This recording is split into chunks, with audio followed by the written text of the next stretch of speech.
Halo teman-teman, welcome back to my YouTube channel. Sebelum nonton videonya jangan lupa subscribe. Terima kasih. Hai teman-teman semua, di video kali ini aku mau bikin plain journal with me dengan konsep bullet journal seperti itu, teman-teman. Kita masih dalam situasi pandemi ya, teman-teman. Self healing di masa pandemi seperti ini salah satunya dapat dilakukan dengan berkebun. Dalam situasi pandemi, ya, aku harap kalian juga tetap semangat ya. Semangat untuk tetap sehat, semangat untuk berusaha selalu bahagia dengan hal-hal yang sederhana, tetap berkarya apapun bidangnya. Walaupun ya aku tahu juga sih bagaimana situasi pandemi ini membuat proyek-proyek tertunda, pekerjaan yang awalnya bisa masuk kantor tapi sekarang harus WFH, sekolah juga yang biasanya tatap muka tapi sekarang harus serba online atau daring. Dan semoga dalam situasi yang sulit ini kita tetap bisa selalu bersyukur dan menjadikan situasi yang terjadi saat ini sebagai semangat untuk tetap berkreasi. Salah satunya dengan membuat rumah menjadi senyaman mungkin. Kalau rumah juga nyaman, kita tinggal dengan keadaan yang nyaman, otomatis membuat tubuh kita sehat juga kan. Nah, ini merupakan bullet journal pertama aku mengenai tanaman, atau lebih spesifiknya tanaman hias, karena aku juga salah satu hobi aku berkebun atau bertanam ya teman-teman. Dan kali ini aku bikin dengan menggunakan konsep bullet journal. Dan aku juga minta maaf sebelumnya kalau ada kurang sempurna. Dan aku harap teman-teman bisa ambil yang bermanfaat dan buang yang tidak bermanfaat. Dan ini untuk di depannya seperti biasa aku kasih quotes ya teman-teman, biar tambah semangat ngejurnalnya. Keep going, keep growing. Jadi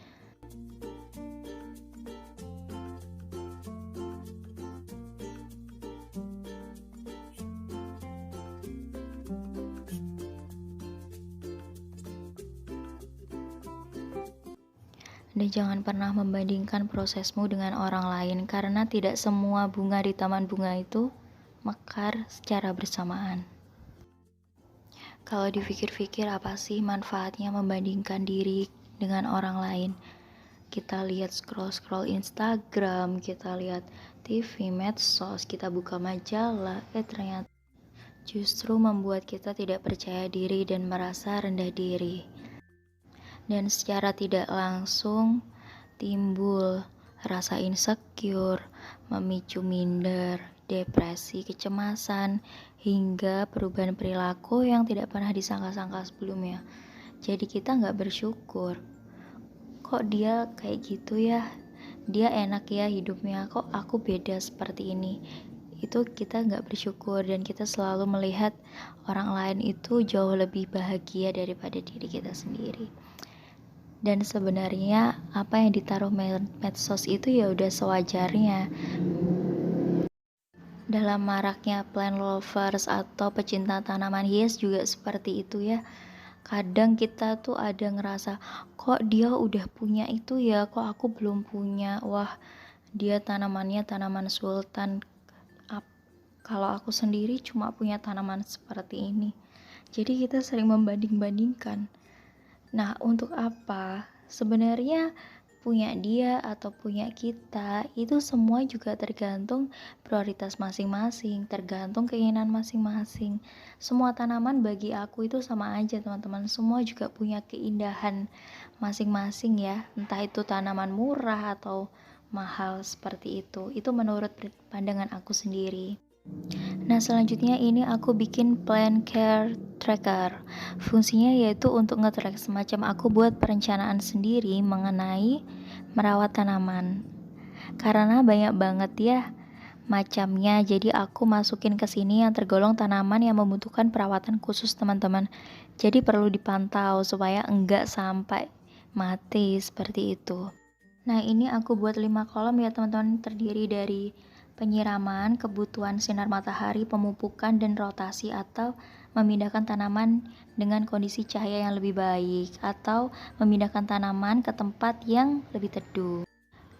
Dan ini aku buat untuk memudahkan kita aja sih, dengan tanaman yang membutuhkan perlakuan khusus atau yang bisa dikategorikan tanaman yang masuk IGD, seperti itu sih teman-teman ibaratnya. Dan ini selanjutnya aku gambar tanaman Monstera deliciosa ya teman-teman. Jadi pengalaman aku sendiri memilih tanaman yang tepat untuk di dalam ruangan itu nggak mudah teman-teman. Selain itu tanaman juga membutuhkan air, sampai suhu yang berbeda. Salah meletakkan jenis tanaman di dalam ruangan itu juga bisa membuat tanaman layu dan mati teman-teman. Nah ini yang aku gambar di sini yaitu tanaman-tanaman aku yang udah aku isolasi seperti itu, yang udah pernah mengalami ya seperti tanaman yang terkena hama, daunnya layu. Ini semua yang aku gambar di sini. Dan alhamdulillahnya mereka bisa tumbuh dengan baik karena ya coba-coba perawatan yang udah aku bikin seperti itu. Jadi ini aku bikin semacam jurnal gitu. Jadi ini tuh semacam rangkuman, misal Monstera deliciosa itu perawatannya seperti apa, penyiramannya seperti apa, pemupukannya bagaimana, itu bisa dirangkum, ditaruh di situ gitu teman-teman. Dan ini cuma aku tulis aja tentang penyiramannya. Kalau buat aku sendiri Monstera itu nggak suka juga dengan yang terlalu banyak air dan inginnya media tanaman yang porus seperti itu. Jadi ini aku tulis juga penyiramannya itu dalam 1 minggu 2 kali saja seperti itu. Dan ini aku bikin semacam tanggal gitu sih teman-teman, tanggal 1 sampai dengan tanggal 30.